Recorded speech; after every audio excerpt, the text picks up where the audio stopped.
Alright, in today's video I'm going to show you how to make a hair smudging brush and then use that to make a fur brush. If I go into my canvas information, you'll see that my dimensions are 2048 by 2048 and I have a 300 dpi, and I am using the sRGB color profile.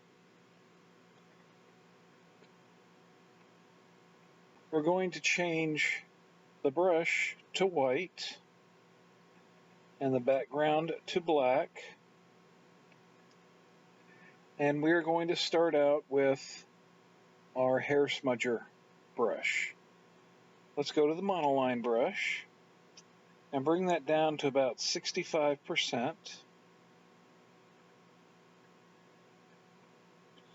and we're going to put random dots around here. Let's see, that one didn't get very circular, that one didn't get very circular. I want dots, not blobs, so you have to be careful. Alright, there we go. We've got some random dots. And now what we're going to do is we're going to blur them ever so slightly. So we click here at the magic wand, and then go down here to Gaussian blur, and we're going to select layer, and then we're going to move our slider here to about 3.5%. Just a very little blur to that. And then we touch the magic wand again to turn that off. And now I'm going to create a layer 2, copy my layer 1, and then turn it off. We'll go into our brush library, click on the plus sign to create a new brush, and then let's see, we want the spacing to be 4% because we need this to be really close together. And we're going to put the streamline here all the way up to 78%, that way it's nice and smooth. And under the shape right here, we're going to do an edit,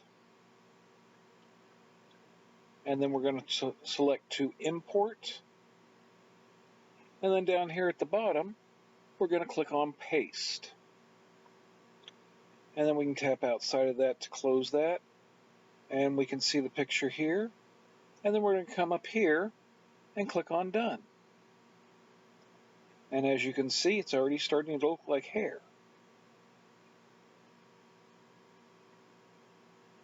And then let's go over into the rendering, and instead of intense glaze we're going to use intense blending. We'll leave the rest of it the same. Let's go into wet mix and turn all of this off. Since we're not doing this as a watercolor or oil brush, we really don't need any of this stuff. And we need to zero out over here at Apple Pencil. Just turn this opacity all the way down. Then we'll go over here to Properties. We're going to turn off the Orient to Screen. The preview is good, the smudge is good.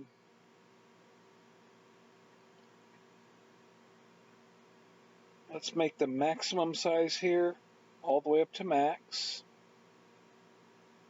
And we're going to make the minimum size and the minimum opacity 1%, just to give it a nice value. We will go to About This Brush, and let's name it Hair Smudge.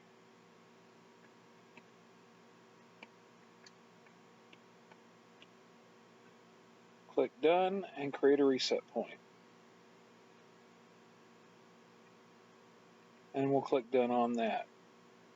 Now let's go down here to the monoline brush, We're going to test the hair smudge at the same time we're creating the next brush. And we want the monoline brush to be all the way up to 100%. And now let's come up here to the wrench or spanner icon, depending on where you live, and go here to Canvas, and turn on Drawing Guide, and then choose Edit Drawing Guide. Let's take this little dot here and move it all the way over to the white. That way we can see the grid there. And we're going to change the grid size because basically we're putting this into quarters. So 2048 divided by 4 equals 512. And then we'll click on Done. And basically I just simply clicked here on the number on grid size, typed in the 512, and then we clicked on Done, and we have our nice grid. And we will click on Done. And the reason I did this, let me turn this down for a moment, is if you will remember from previous videos, this center point right here is the leading edge of your brush. And everything on this side follows it. So we're going to put this all the way up, and I'm going to put this directly in the middle. I'm going to go to my smudge tool right up here, and go back to my brush library and choose the hair smudge. And then what I want to do is zoom in on this and just create little lines going across. Now that's way too big. Let's bring it down. We want little hairy lines just like that. And you see how they peter out? That is a function of this smudge setting right here. If I turn this down to, say, 50 and click Done, then you get shorter strokes. As a matter of fact, I like the shorter strokes. So I'm going to hit Undo. I'm double tapping on the screen. There we go. And I'm just going to start at the middle and pull out in all directions until I can't see where the original circle was.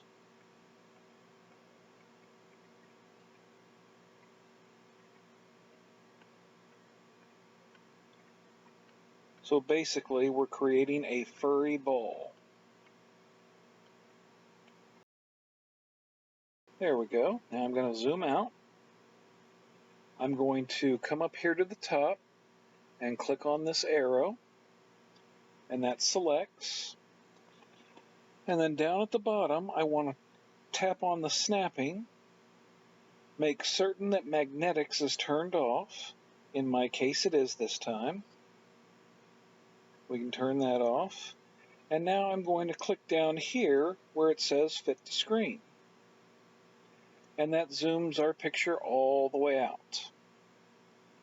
We can click on the arrow again, and that turns it off. And now I'm going to create another layer. I'm going to turn off layer 2, and whether it's on or off, you can tap on it and select the copy, and then go up to your brushes. We're going to start a new brush.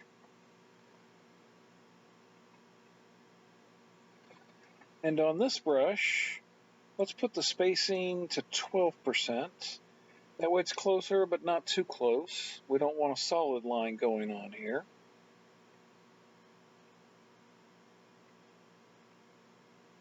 And then we'll leave the streamline where it is.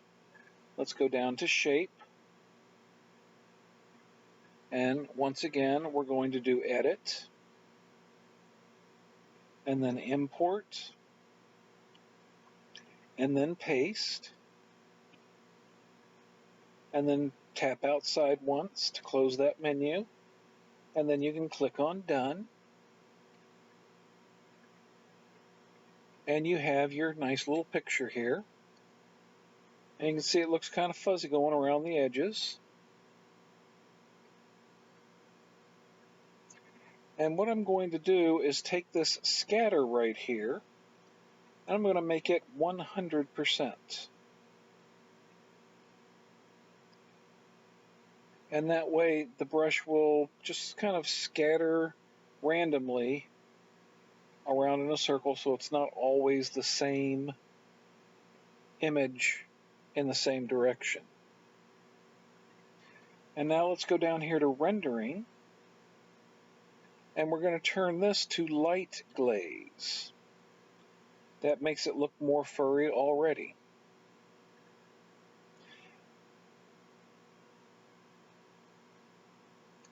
And then we're going to go down here to color dynamics. And we're going to change the secondary color under stamp color jitter. And what we want to do is if you put it way up, then your secondary color is going to override your primary color. It will even override it if it's around 50. And that all depends on what you want to do with it. I'm going to put mine at 26% just because. We'll go into the Apple Pencil, and we're going to turn this opacity here all the way off. We'll go to the properties. We're going to turn off this orient to screen.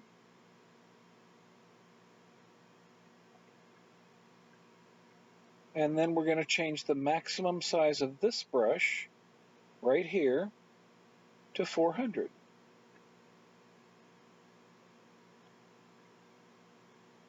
And then we will click done. So now, with us on this brush, you will notice that you have two color options here at the top. One here and one here. With my primary color set to white and my secondary color set to green, when I use this brush, you get a white brush with a green tinge. If we go into the brush properties, under the color dynamics, and increase this secondary color, then what you get is a white brush that has a lot of green popping off of it. So it's not quite as subtle. And you just set this to whatever it is you want your brush to do. So let's go to about this brush, and let's call this two-tone fur.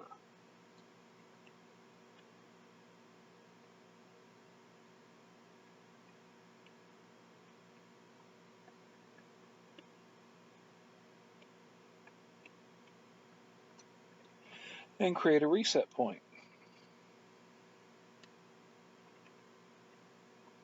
Alrighty then, I'm going to undo this, and then I'm going to go through a quick speed paint, and I will return in just a moment. Alright, and I'm starting here. I make a dumpling shape for the head, put the ears behind it, and then I use the same white-black to create the eye patches that I dimmed down so they didn't look so panda-like. Then we put in the eyes, and we're shading the bottom left of both of them.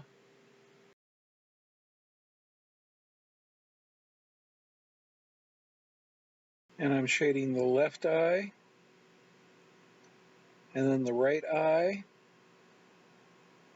Then we put on highlights and dim it.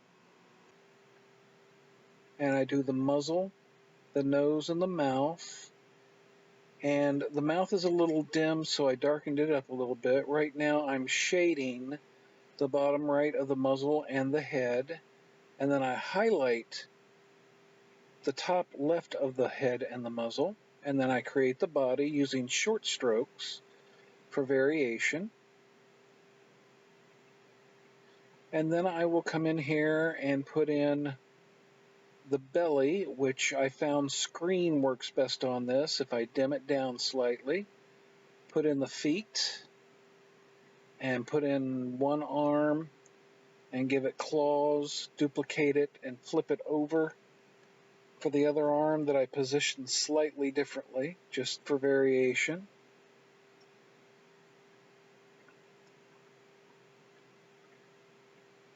And then I made the head a little bit bigger, and I moved the whole thing over, and now I'm doing the background. I'm using light blues, almost whites, to create kind of a fuzzy, cloudy look.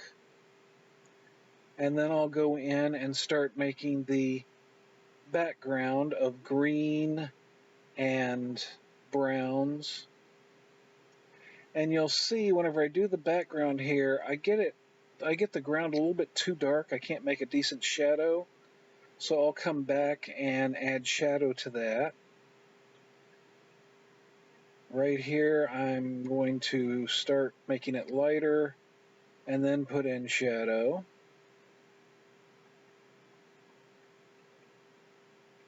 And then I want the background to look like it has fuzzy trees, out of focus. I'm using the soft airbrush for all of this. Very light touch, not even pressing down very hard. And then I will put tree stamps that we made in a previous video and dim them down, putting a little texture on the ground first. And then I tried the trees up front and I didn't like them, so I decided to see which brushes would make decent grass. And there we go. And then I have the whole picture completed.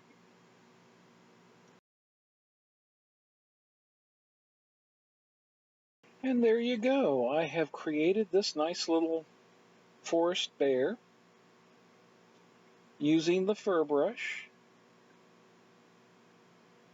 And I hope you have enjoyed this tutorial, and you have a wonderful day.